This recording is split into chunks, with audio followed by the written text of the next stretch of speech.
Greetings and welcome to All You Can Get Gamecast. Unfortunately, Jim is not with us tonight, so I'm your host, Corey Feinsod, with Mike Siniti What? What's up? and Tony Yo, yo, Korkanakis. yo.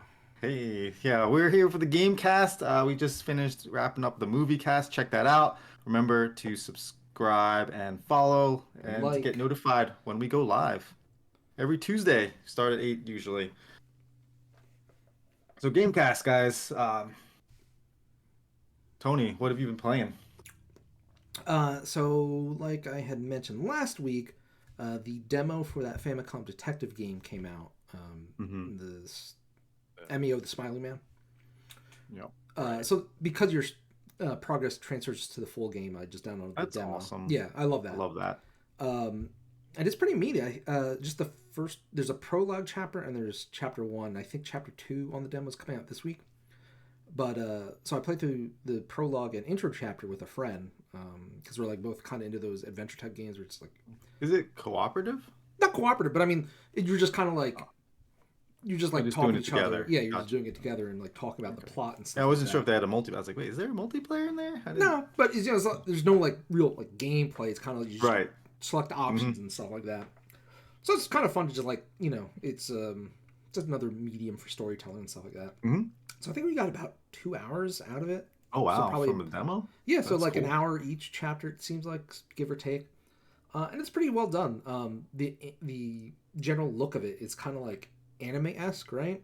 Mm-hmm. And it's actually animated where like they move around and stuff, and their lips move for the voice, and it's fully voiced too for a lot of the stuff. So it's pretty cool. I'm impressed by the budget for this game because usually it's just kind of like text only and stuff like that, which is not nothing bad, but you talk about the year 2024 and stuff like that. And they're risky. You're not going to spend a big budget to Right? Yeah. No. animate every panel or whatever. Yep. It's like, oh, we got a picture here, and Yep. Exactly. Steins Gate comes to mind. Yeah. Exactly. So it's pretty good so far. They definitely set up a mystery and kind of like an urban myth, basically. I guess obviously spoiler of the general premise of the game, but it's about a serial killer that kind of apparently resurfaces after a long period of inactivity.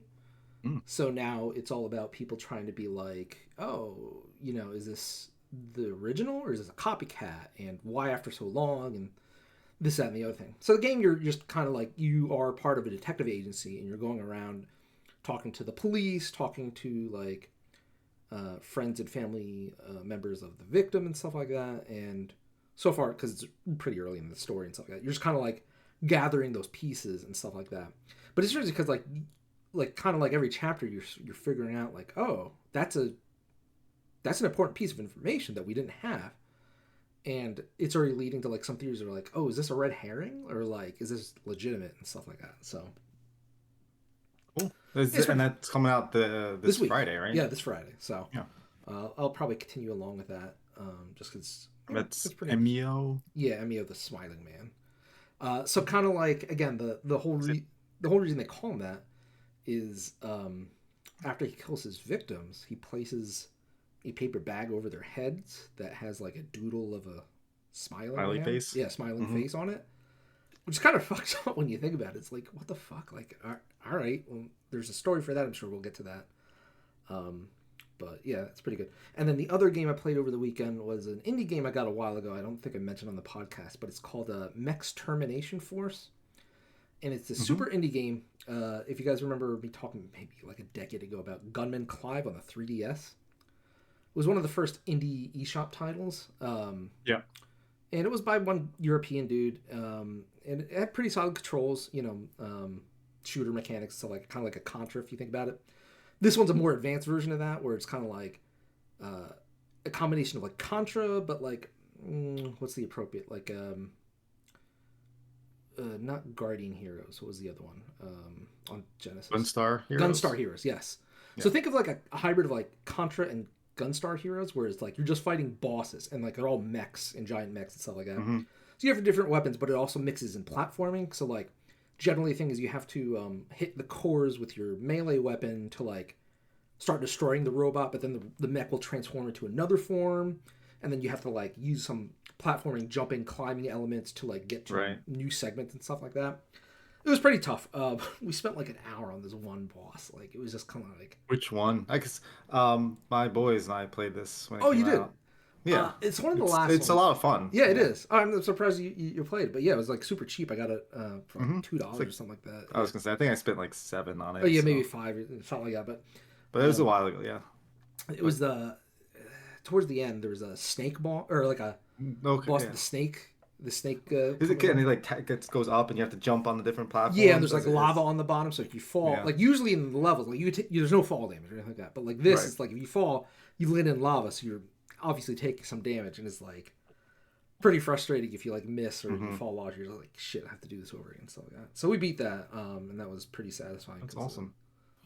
Just yeah, like no, fun. it was a cool game, and the art and the animation's very good for what it is. Yeah, for a team of like 5 people, I think, or something like that. So. And it's got this one's got the co-op. Was same screen couch. There it is, couch co-op. Yeah, which is cool. Which is rare again, because you know. Absolutely. That's it for me. Oh, that's it. Yep. All right, Mike, what have you been playing? So I Game Pass did something for me again, but a weird thing. One of the big Gamescom things, they were showing lots of stuff for Kingdom Come Deliverance 2, and meanwhile, the first game isn't on Game Pass, but they were giving a free play weekend for it. And then it was heavily discounted if you wanted to actually buy it, even with a bunch of DLC. It was $4. So I'm like, yeah, I'll give this a try. So basically, this game is a medieval first-person RPG that's basically it's medieval without the magic stuff that's always thrown into these types of settings, which I kind of like because I've had enough of it. If I don't need to see another, if I don't need to see another elf for the rest of my life, that would be good, honestly. But so I gave it a try, and it's like double A, I would say. It's interesting because it's not like it's not like Skyrim or stuff like that. What's it called? Kingdom Come Deliverance. Kingdom Come Deliverance. Yeah. Okay. So when you start this game, the character who you are sucks at everything, and everyone lets him know it too. Like he's basically his father's apprentice, and his father's a blacksmith, so he's not really good at anything. Not even really blacksmith stuff. And he gets his ass kicked by everyone. And you just suck at everything. You can't fight. You can't read. You can't brew anything. You can't. So you have to learn everything gradually, and stuff unlocks as you do it. The combat it's a little, like, I would say controversial. Some people really like it. Other people say it's trash. It's clunky. And it's like trying to be more on the realistic sim side of things. Yeah, yes, you have to sort of angle that can be where tricky. You're blocking or swinging. There's one on 3 fights, but they are really hard to do because you are going to just get pummeled in the back a lot. You have to run away and try to make them go in a line. And there's no reticle when you use arrows, so you just gotta have to guess where you see you're aimed up to. And all this gets easier as you level up, but of course you're terrible with both statistically and experience-wise early on. So it's a big learning curve, but that weekend free stuff, it got me enough where I'm like, all right, I'll spend $4 to keep playing this game, because I finally got to the point where I don't want to just run away from all combat. I want to do it now. I'm good enough to figure it out, so it got me enough. And the story's okay so far. I say it's AA, but everything is fully, acted, voiced, and there's cutscenes. It's just a little jankier than you would expect from a AAA of the same thing. And there's way less interactable objects in the world. Like, it's not like a Bethesda game where you can pick everything up. There's very few things that you can pick up, but I'm gonna stick with it, and I know that the sequel was heavily featured, like I said, for Gamescom, and it's coming Hmm. in February, so that would be good timing if I'm into this game. Nice. So it'd be nice. Cool. That's it. Yeah, that takes some time that game to get over the hump. Yeah. Yeah. Yeah, so what I've been up to is what I talked about last week. Like I got fully drawn into Outriders again. Like I'm like addicted to it. I play it on my Steam Deck, which is interesting is that there's a lot of like the Steam Deck's got the back buttons, which are really nice, so you don't have to hit the buttons and if you don't want to. But the powers for the character, like you have power that's assigned to like, three different powers that you can assign, and I was finding I was getting really used to the Steam Deck, and so then I tried it on my computer, and I was just like doing terrible with like the mouse keyboard, and I was like, oh my God, this is horrible. But I kind of want to play it with the controller, so I plugged in my Xbox Elite here, Hmm. but I don't have the tools to Oh, assign swap the out. back buttons, so they were all switched on me from what the Steam Deck did Oh on it, and I was no. like, oh no! So I was like, I can't do this because then I'm gonna mess myself up if I go back. So then I just went back to the mouse keyboard. But yeah, it's just I wish this game was more popular just because I think it's what it does. It does really well. It just basically gives you like these short segments. Like here's a little mission go on. It takes maybe like Right. 15 minutes to accomplish the mission, and then you can just stop and whatever, or take a break, and then do another mission that takes like 15 minutes. And you're not doing like these hour, 2 hour long threads of stories that you have to follow. It's just quick, short sequences of stuff, quick bursts of fun gameplay where you're using powers and doing different things, and then getting the loot. I mean, that's what it's all about, right? Yeah, it's unfortunate because I I don't think remember. that team ever People Can beat Fly, I the. think it's done, right? Yeah, People Can Fly is yeah, they did some good stuff. They did Gears of War Judgment. yeah. They did there was another game they did that like featured Duke Nukem at some point. I remember.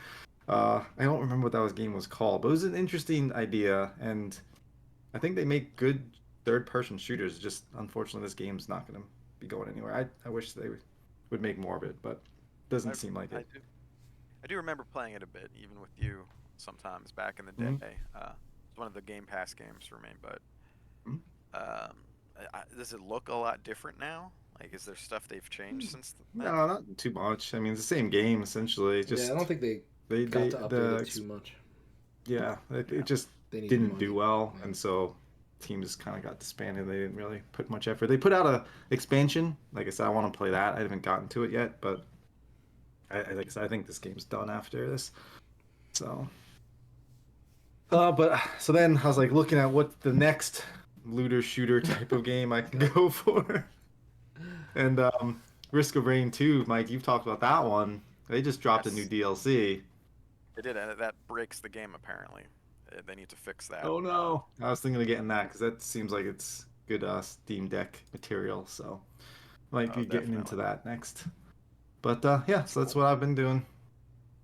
All right, let's get into some news because there was some stuff that came out here that's interesting. And let's start off with the PlayStation news.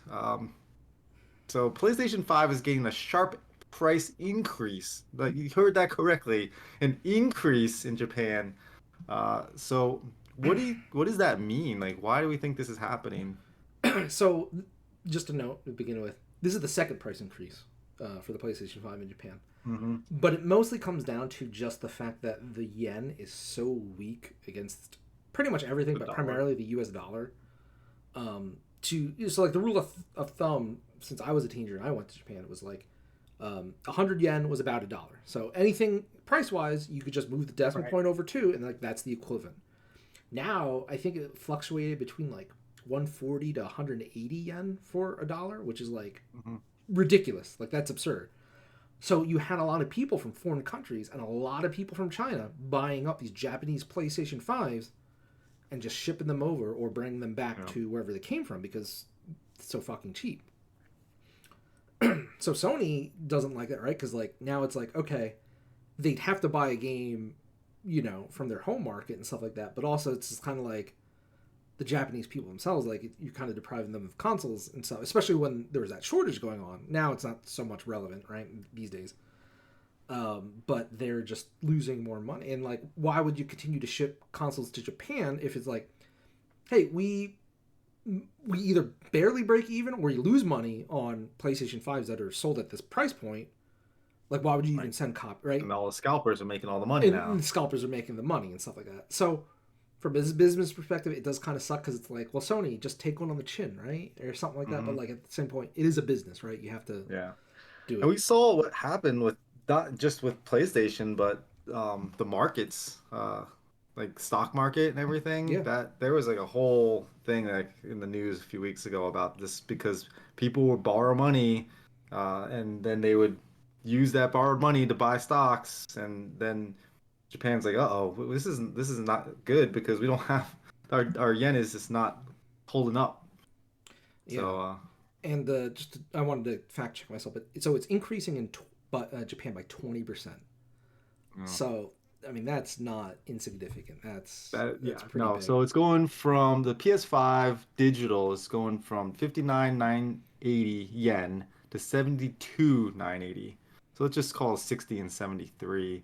And then the PS5 with the disc looks like it's going to be going from 6,700 or 67,000 to basically 80,000 yen. Yep. So it's So, yeah.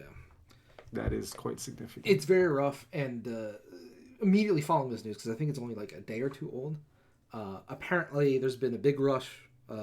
PS5s have, because it doesn't take place immediately. I think it's taking place Yeah. next month or At something least they like gave that. people time. Yeah, at least they gave people some time. It wasn't just like a hey, by the way, guys. Mm. But now PS5s are like selling out in a lot of stores because They want to buy them right? when Why they're would cheap. you? Like, it's like if you're on the fence, if you're like, yeah, I want one at some point, it's not I'll gonna wait get for a sale. Well, how about we just jack the price up and you buy it now? right, right. It's just it's pretty bad because um, it's just gonna hurt the PlayStation 5 sales in the long run for Japan specifically, which is already down from Mm. PlayStation 4. And look, we could say a lot about PlayStation this generation stuff like that, but like I like a healthy console market for everybody. I like competition and stuff like that, which is Yeah. aside from the Microsoft news of that this year has proven. So I just think it's bad for everybody involved, and I really wish even if Sony was going to increase the price of the system, at least throw something digitally in, right? Like, what is it going to cost them to throw Mhm. in like Horizon 1 and God of War 1 digitally or something like that? Be like, hey, you get Right. these games, kind of like ease that price Mhm. tension, right? Or it's like, or make it Yeah. less of a Miles sting. Morales. Here you Yeah, go. something like that. Like the games that have sold like over 90% of what they're going to sell lifetime. Like that costs you nothing, right? Like you print out a piece of paper, like that's nothing, and you include it in the box. So for them to do that is kind of just, it's really, it's baffling, right? Because I'm like, Sony, do you just not care about Japan? Which I've talked about ever since Jim Ryan took over, where I'm just like, yeah, they don't fucking care about Japan anymore at No. all. So Europe and America. yeah, That's it's all we Europe care and about. America, which is depressing to me to say the least. So Mhm. sorry, Japanese PlayStation Yeah. fans. Also, the accessories are Accessories are getting going up increased. too. So Yeah. Mhm. And all the hardware, it seems like, is gonna get an increase. yeah. But moving on to some more positive news, Oh, we had we're not done with the bad news for PlayStation. Shouldn't well, we talk fine. about that first before we move on? Uh, sure. What? Go on, Tony. All Tell right. us. So, for those of you who have listened to us, we've talked about the upcoming and now released hero shooter game, late to the party, Jesus Concord, Christ. Mm. which launched this past week, right? And we don't know anything about the Wait, sales. did it? Did it launch? Yeah, well, right. If a tree falls Tree in the woods, falls in does the it make forest. exactly? Mind meld there. It's one of those things where it's like, well, we don't know anything about the PlayStation sales themselves, but on Steam, where we have tools that can at least give a vague estimate of concurrent users, launch day of the game, I don't think it broke 1,000 concurrent players, Mhm. I which think I is saw Like just somewhere it 700. said 700 was. yeah, probably the Yeah. peak or something like that, Mhm. Rough. which is just that is For a team-based hero shooter thing. that was in That's development for 8 years. 8 years. which they plan to support for the next decade, is what they wanted to do. But Yeah, it's nice to want things, right? right. I just don't know how you get past that. that Now, stink of failure, right? Because that's the thing is like we talked about it before on this podcast, right? Where with a lot of hard work and effort, you can turn like a game with a bad word of mouth into something good, like Cyberpunk, that Sean Murray game, No No Man's Man's Sky, Sky. No Man's right? Sky. Final Fantasy 14, but like that takes a Even tremendous yeah. amount of effort and money to do that, and I Yeah. don't know The Sony has the patience patience and for the that. Right? time Yes. is what to give to like allow this to develop into something that you know maybe 8 years is what it should take. I don't know. It's like it sounded like they So, but had the this is time and the money to right. make this what they wanted, but it seemed like this just there was no excitement for it beforehand. They didn't really have like these betas or feel like play tests that like people were getting excited for. There was no talk about this game, and then it just comes out There and was a nobody beta cared. that There was a beta, but I don't some think anybody people, was. Yeah. But I'm saying like some nobody really cared or talked about it, influencers were on there. right? Well, And so yeah, like when that happens, it's like, all right, people aren't really talking about this, even though they're getting a chance to play it. There's not that excitement of, oh, when is this coming out? When's this coming out? And then they got the price tag. I think people are trained at this point to be like, oh, this is a hero shooter thing. It's probably free to play, but it wasn't. It was $40. $40, Yeah. which is not like outrageous, but like the games that we've been trained to say like these are free to play now. Like we know no, um, Marvel's game is going to be free to play. Overwatch is free to play. yep, Fortnite's free to play. Yeah, and then we have You can the Valve equivalent, Mhm. whatever that's. I forget the name of it off the top of my head, but that's free to play. Dark something. No, Uh, what is yeah, it?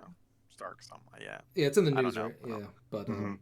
And that yeah, that people are getting excited for mhm. that. But I don't know if that even is going to do well either. If it's Valve, like they're incentivized to push it, and even if not, like they'll support it for a couple years at Mhm. least, right? Whereas this, I don't see Sony. I don't see how they pull the plug. They don't pull the plug on this, right? Because I mean, we talked about before, like how they want a certain expectation of their live service games, right? And even Mhm. Bungie wasn't immune from that, right? The Naughty Dog had to pivot away from their live service game because they didn't want to become a studio that just did live service.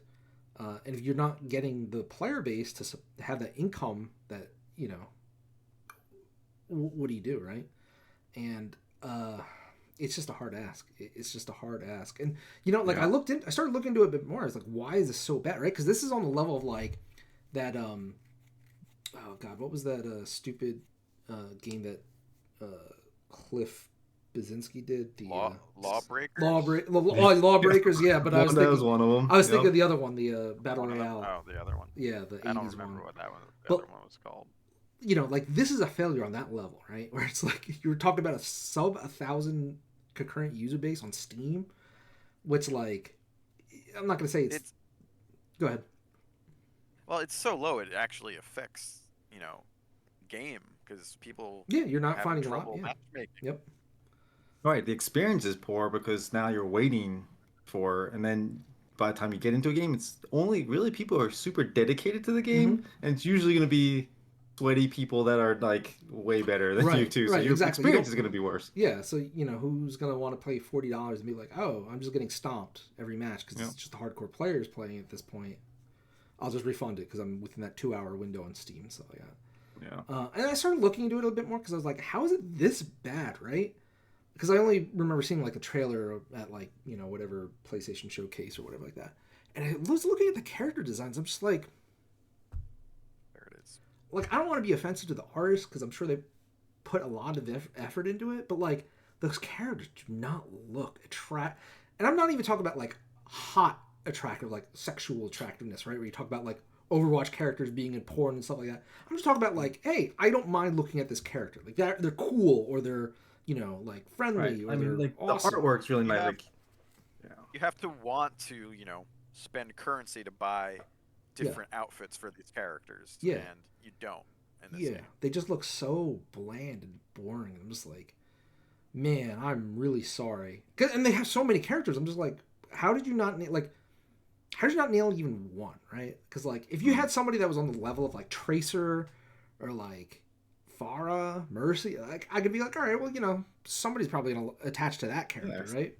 But it's just like, look at all of them. I'm just like, you should have just went back to the drawing board, man. Like redesign all these and stuff like that. So it's a shame. It's just a shame, and especially for Sony, because like at this point, I don't see another game coming out this year that's a live service game that will take the crown away from Helldivers 2 as the like word of mouth flavor of the month, whatever you want to call it. So now Sony is the biggest success in that genre for the year, right? But they also have the biggest bomb with Concord. And I mean, right? Like, because we were talking about how Helldivers kept breaking records, right? Like they had to stop, like, it's kept you know, growing, and it just kept growing. The servers couldn't support it. We told Jim not to get in. fucking buy the game. We told Jim specifically not to buy the game because he can't even play it. And he bought it anyway, and he was complaining, and then refunded the game when he couldn't play it after we told him to. I can say this because Jim's not on this podcast. Right.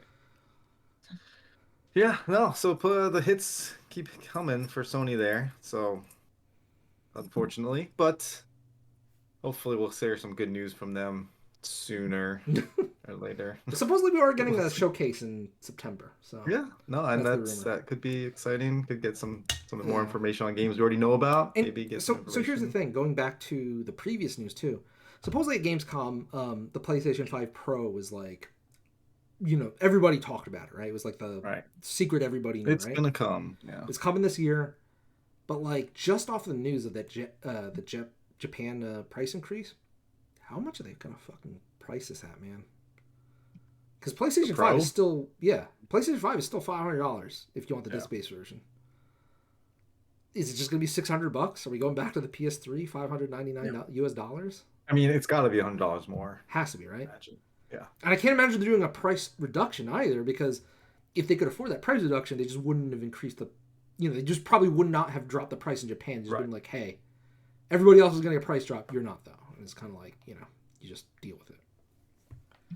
I don't know, though. Man, $600 for a new PlayStation 5 Pro? It's tough. It's like, that's where like we're talking about. Like, you can get a pretty good piece, the gaming PC for that price. Could. Absolutely. Speaking of like gaming PCs and breaking records on PC and stuff, we have some good news coming from the Black Myth Wukong game. Yeah. Which is doing ridiculously well. Like breaking records on Steam. So let's see. I do feel like it's a little skewed more than we thought at first, because it's most of it is China. Sure. Mm-hmm. Yeah, absolutely. Yeah. I mean, it makes sense. Right. Biggest Chinese developed game of all time, I would say, at this point on Steam. But, so it's good for them. They're doing great. Yeah, but I mean, so like just to contrast that too with the Concord, right? So Wukong was, we call it a pseudo indie game, right? Where I think the team was less than 100 or so. I mean, the studio was founded by people that went to like college together and stuff like that, and wanted to make a video game and stuff like that. And this is their first release, I believe, or again, major release. And we're at, what did they say? 3 million copies was the last update, I think. 4 million? Is it on that article, Corey, or no? No, unfortunately, it's not. Doesn't mention it? No. Let me see if I can get there yet. Okay. Let's see. This is mostly talking about, the article's actually mostly talking about PlayStation's getting sold out. Oh my god. Who fucking posted that article? Jim. Ah, god. Fucking gets the worst fucking links. Let me see. Yeah. Oh, so wow. It actually broke. It broke 10 million globally. Yeah. It's doing really, really well. Yeah, it's doing insane. But this is like PS5s are selling out in China because people want to play this game. Right. And the big thing here too, to take away from this is this is Steam and PlayStation 5 only, right? There's no Xbox release, and they're just like, hey, we couldn't get it to run on the S. And I really think we're starting to enter that period of the generation now, because we're in that second half where the S is going to be holding people back. Because if you remember last year, there was that snafu with Baldur's Gate 3 too. Like, Yep. PlayStation had it first for a while because they couldn't, and they had to make a special exception, I believe, for the S, where you couldn't do local multiplayer. Local multiplayer. Yeah. Right. So that's 2 years in a row now where like the big breakout indie-ish, not whatever you want to call it, game is not available on Xbox, right? And even earlier in the year, you have Stellar Blade, which was a PlayStation exclusive from that Korean studio, which is coming to PC very soon. They just told their investors. Right. And the same thing with their Xbox. They're like, well, how are we going to make this work on Series S? We just can't, right? Made no sense how they were like forcing you to make sure games played both. Like what? I think I got just looking at the specs. It's like what they got is this? They got to than walk the it back, Xbox One. Yeah, No, I think they got to walk it back. You would think they would, since they've officially Walk back stopped everything caring else. about Yeah. selling consoles. So why would they, lock out? Because the Series X is still, a competent machine, but not the S. So why would they? But I just why think would it's they hurting them continue now. to handicap themselves. Yeah. You would think so, but according to Phil, they have more users than ever. Well, yeah, of course, fucking Phil would say that because technically it's true when you start counting monthly active users as now everybody that launches the Blizzard launcher, that's an active user for Microsoft. No fucking shit, dude. Everybody that plays WoW is technically a Microsoft active monthly active user now. Cool, good job, man. You really pumped those numbers up. Well, that was the next part of news, right? It's like it is. Phil's just putting his foot in his mouth again. Like, what the heck are you talking about, man? Like, just like you can manipulate numbers however you want. Like, hey, sure. Like in this metric of people that are between the ages or that were born in the year of the dog on a Sunday night, we have 100% user base. Like 100% participate. Yeah, however you want to do it, you can say that. But like saying that Xbox console player numbers are as high as they've ever been. Like, that does not sound right at all. Yeah, I mean, I don't know. It's hard to fact check because he has. I don't think They don't those release numbers are anymore, public. so we just have to go by what But yeah, it's definitely a press X to doubt moment. But His quote was, "They let's see. Well, what he says after this PlayStation announcement, they learned from the first 4 games they ran business players on Xbox. Yeah. What? Numbers on Xbox are higher than ever. The industry is under pressure, and it will be change for all of us. What? I don't understand what this quote is. Basically, people were grilling him over the whole Indiana Jones fiasco thing, and he was trying to push back. And here's my issue that I had when they talked about this earlier in the year. Well, there's obviously problems in the industry, like we just talked about, right, with Concord and stuff like that, and layoffs at the big companies, including Microsoft, which they're guilty of, which Phil seems to just fucking conveniently forget anytime he does an interview. He loves to paint the industry's like all these problems as an industry problem, where it's like, dude, it's really more reflective of you right now than anybody else. Like, yeah, sure, like Sony has some issues and Nintendo has some issues, but like when we talk about this, we're talking about you specifically, Microsoft, as the Xbox platform. You have way more problems than anybody else does. Like, yeah, Sony's like, oh, we got to rein in budgets. Okay, that's fine. And Nintendo's like, yeah, we got to move on to the next system, at some point, right? But it's like, Phil, you're fucking talking out of your ass here at this point, where it's like, oh, well, the industry's it's not growing anymore, so we have to, come up with stuff.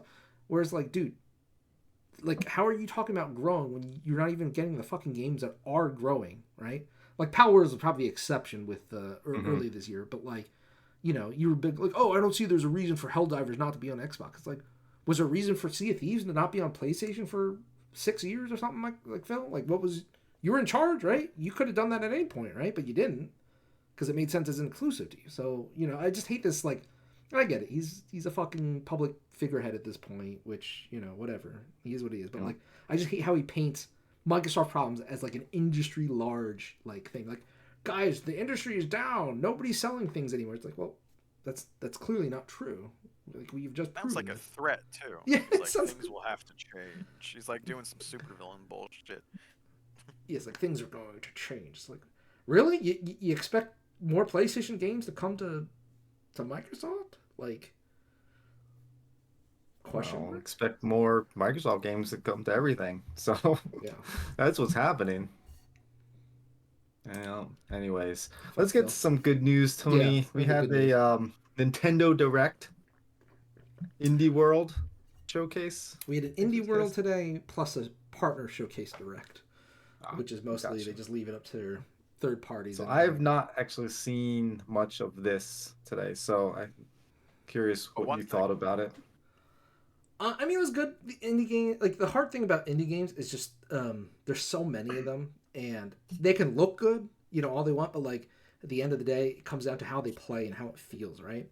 So Mhm. there's a lot of promising games that they showed off today that look great and stuff like that, but until people start playing them, so we get reviews, it's like hard for me to like really be like, oh wow, crazy. Because like, and the other thing is too, is I was talking to a friend about this, is that right now in the indie community, everybody's just waiting for Silksong, the sequel to Hollow Knight, because that's been in development for like at least 5 years. I mean, I was gonna say it's been a long Yeah. time.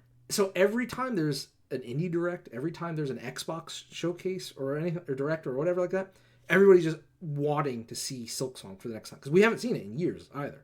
Hmm. And it was supposed to be out like I think 2 years ago, like that one E3 where Mike Phil was like, every game we show off today is going to be released in the next year, and it's like, why would you say something like that? Like, why the fuck would you say something like that when you know how the industry works? You know your own fucking studios. Why would you say that? But anyway, um, so I think Silksong is taking a lot of the air out of the indie room where it's like everybody wants it. So anytime that any other non Silksong game gets shown off, people are just like, it's not Silksong. I'm not interested.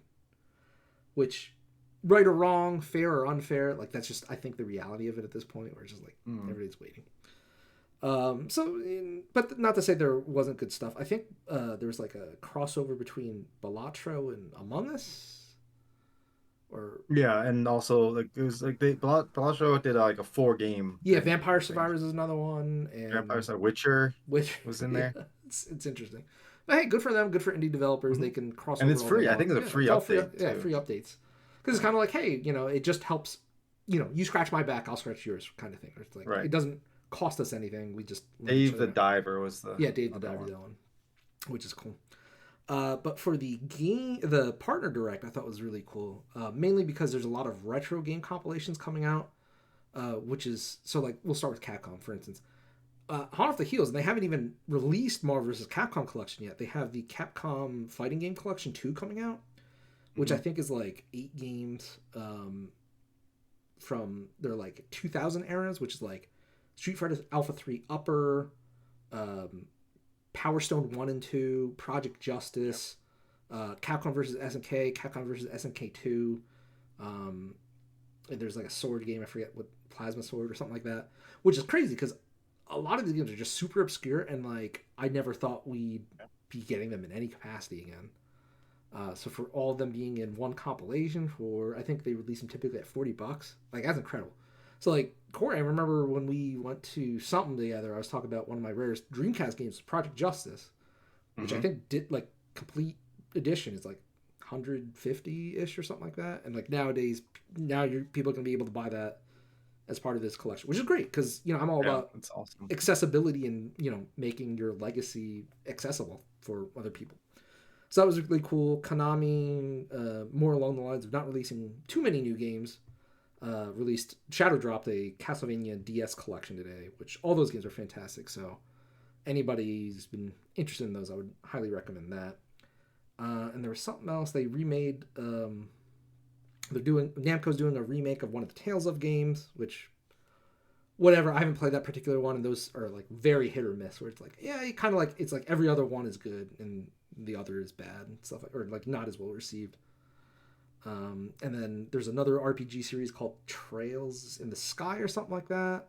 It's like a crazy long like last standing JRPG where like every game in this universe like takes place in the same setting, so it's just kind of different points and Hmm. places. But That's neat. the original, the remaking, which they kind of like just showed in like a montage, and people are like, "Wait, what?" Like caught people by Is this surprise. Like, real? yeah, is this real? Like, what? Why isn't this getting like a 1 minute segment at least? It's just kind of like, hey, and by the way, this is coming out in the future and stuff like that. And then Suikoden 1 2. We got a release date for Yeah, for that. finally. Oh my March. God. It's Yes. been like, Because people were worried holy about crap. that because we have not heard about that in a while. It's like, did this get canceled? They just don't want to Yeah. talk about it? Like, um, So yeah, another great game. Which if you bought those on the secondhand used market, are going to cost you way more than the retail price for both of Yeah. those. And then I Yeah, think and they get the best version of them too. They did. They also did the finally gave the release date for the first MVC yes, collection thing as well. yeah, I think Uh, digitally it's next month. it's digitally. It's the 12th. Nice day, September 12th. Um, Oh, cool. and then physical, which apparently if you do a pre-order, they give you like a comic book too. Oh, cool. That's November 22nd. So I'm torn a little bit. Like That's quite I'd, the gap. I'd like to That's see. Yeah, interesting. it's some time, but comic book interesting. 32 page, it looks like Yeah, 32-page comic book. yeah. Yeah, Cool.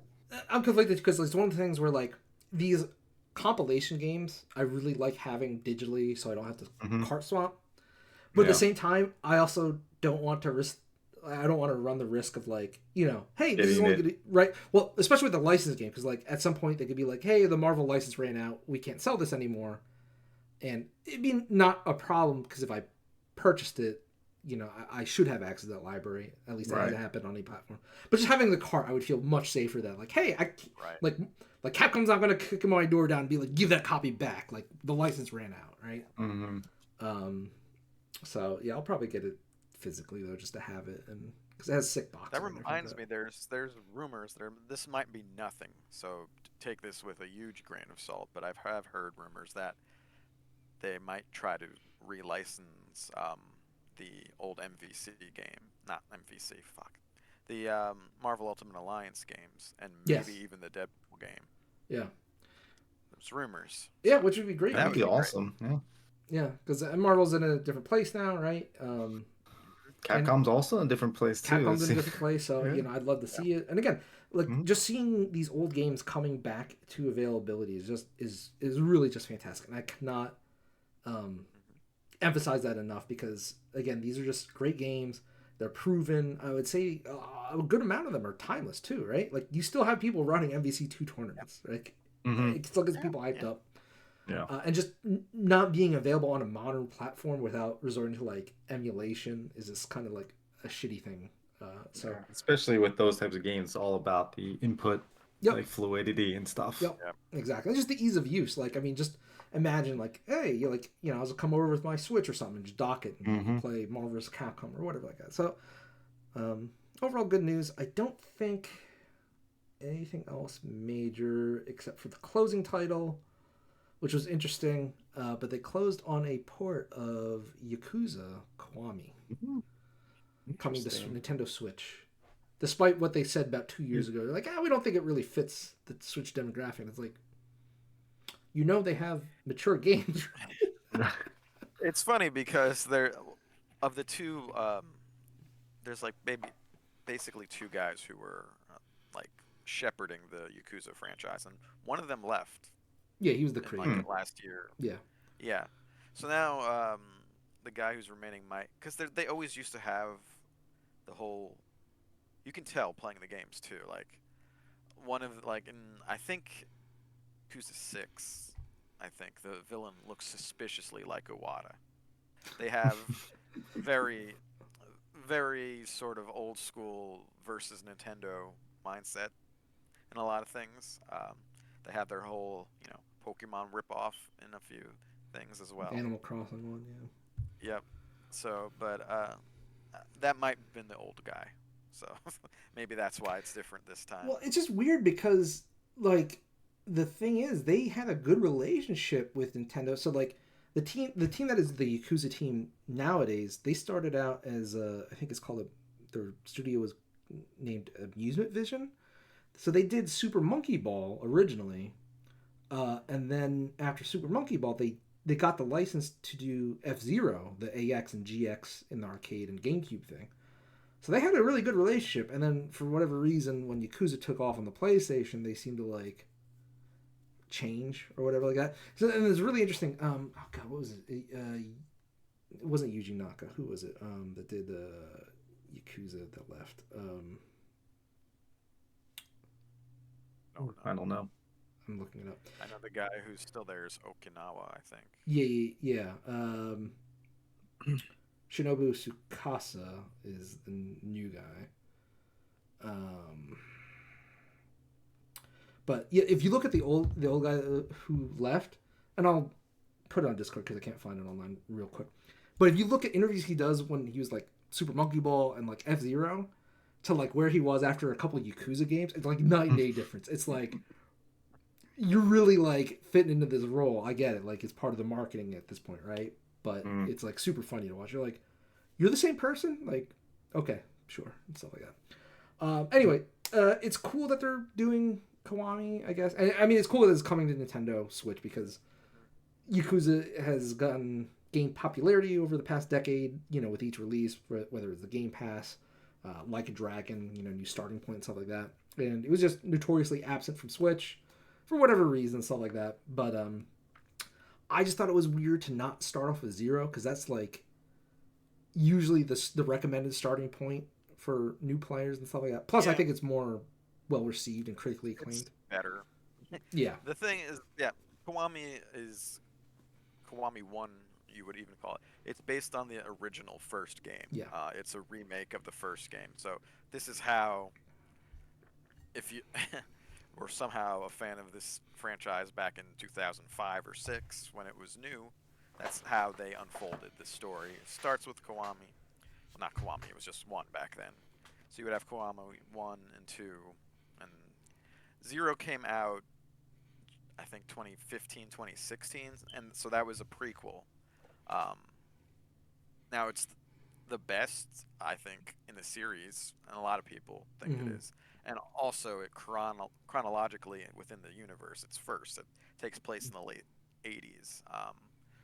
So I guess maybe they're looking to get that whole prequel vibe to it if they do bring it eventually, and they want to start with the main #1 story first. But most people, if they do recommend you start the franchise, they said just start with 0 and go forward chronologically. So there might be a little disconnect between the fan base and the creators here, but I could see why they chose Kiwami 1. Yeah, and the other thing is I posted that after I thought about it for a while, it's definitely because they're tying the release around the Prime Video the TV show. series, which I could see them being like, yeah.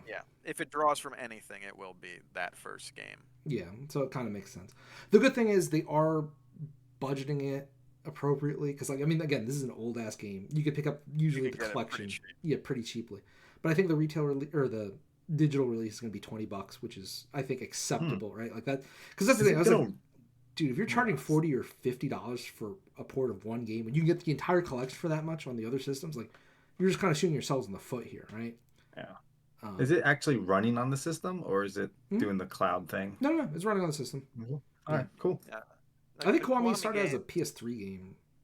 Or it definitely was not on PS4 at first. It was definitely earlier than that. Yeah. I'm trying to remember how old. I experienced everything late and out of order. The Kiwami games, this one is like the equivalent of a 360, basically. 0 and the Kiwami 1. Kiwami 2 is more like a PS4 type thing. So yeah, Kiwami was originally released on PS3 in 2016. So that's more recent than I would have guessed. But yeah, I mean, again, this franchise, like, I mean, they went back though and remade that one after what they did like 6 games before that, right? Yeah, 5 or 6 games. It was before 6, I think. They had 5 because 6 is also the same engine as Kiwami 2. It's it's complicated when you. Well, it's great for Switch owners to get the Yakuza games on there if they're interested. Yeah, it's interesting. I do wonder how many Switch owners own Switch exclusively and haven't played if they wanted to on something else. I'm not sure. No, I mean, it's portable too, though. It's like, if you don't have a Steam Deck or if you don't have a PC portable device, then this is a way to play it portably. Yeah, I mean, it's good. I just kind of wonder, like, if they just would have been better off, like, doing the whole, like, collection.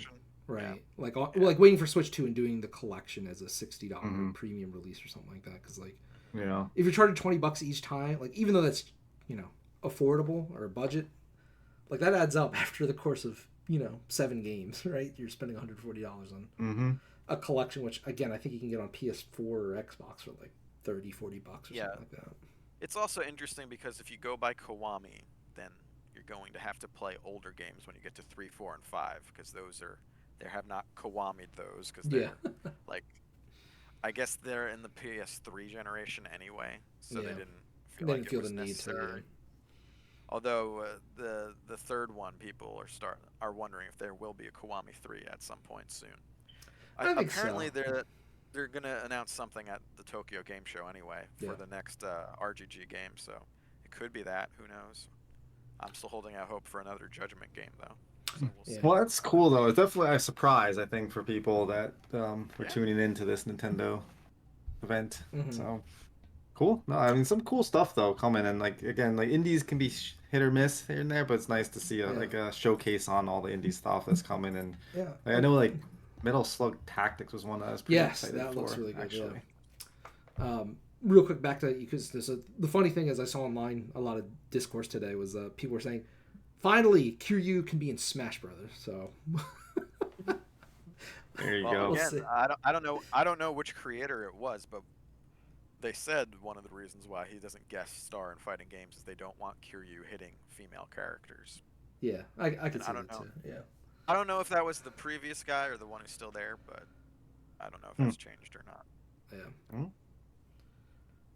All right, guys. I think that's gonna do it for the Gamecast. We are on Twitch every Tuesday at 8 o'clock. So join us live. But if you can't make it, we do post these on YouTube and on all the podcasting, Podbean, Apple Apple Podcasts, all that Podcasts. stuff. Yep. So hit us up there, subscribe, like our videos, and leave us a comment. Absolutely join the conversation. We will be glad to interact and participate with you guys as well. So we'll be back next Tuesday with another Gamecast movie cast. Thanks for coming out. Bye. See ya.